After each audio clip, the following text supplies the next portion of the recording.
સુરત અને તાપી જિલ્લાના 2.50 લાખથી પણ વધુ પશુપાલકોની જીવાદોરી સમાન અને 10,000 કરોડનું વાર્ષિક ટર્નઓવર ધરાવતી સુમુલ ડેરીના પ્રમુખ અને ઉપપ્રમુખ માટે 17 ઓગસ્ટના ચૂંટણી યોજાશે। સુમુલની ચૂંટણીને લઈ આજે બપોરે 12 વાગ્યાથી ઉમેદવારી ફોર્મ ભરવાની પ્રક્રિયા હાથ ધરાઈ। સુમુલ ડેરીની ભાજપ પ્રેરિત પેનલમાં 15 સભ્ય ચૂંટાયેલા હોવાથી પ્રદેશ ભાજપ મોવડી મંડળ તરફથી નક્કી કરવામાં આવેલા ઉમેદવારને મેન્ડેટ આપવામાં આવશે। કુલ 16માંથી 7 બેઠક તો બિનહરીફ જાહેર થઈ હતી, જ્યારે બાકીની 9 બેઠક માટે યોજાયેલા મતદાનમાં ભાજપે 8 બેઠક પર જીત મેળવી હતી। મહુવા બેઠક પર અપક્ષ ઉમેદવાર ધનંજય પટેલે ભાજપના જીગર નાયકને હરાવી એકમાત્ર બેઠક જીતી હતી, તો બીજી તરફ આ ચૂંટણીમાં કોંગ્રેસનો સંપૂર્ણપણે સફાયો થઈ ગયો છે અને સુમુલ ડેરીના બોર્ડમાંથી કોંગ્રેસનું પ્રતિનિધિત્વ સમાપ્ત થઈ ગયું છે।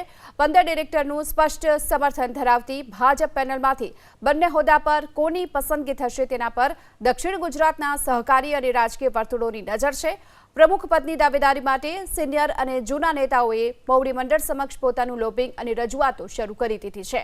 સુમુલ ડેરીના વહીવટથી લઈ દૂધ ઉત્પાદકના હિત, ભાવફેર, વિવિધ લોક કલ્યાણકારી યોજનાઓના નિર્ણયો પ્રમુખ અને ઉપપ્રમુખની ભૂમિકા સાથે સીધા જોડાયેલા હોય છે અને આથી જ સુમુલના વહીવટની કમાન કોના હાથમાં સોંપાશે તેને પ્રતિષ્ઠાનો પ્રશ્ન માનવામાં આવી રહ્યો છે।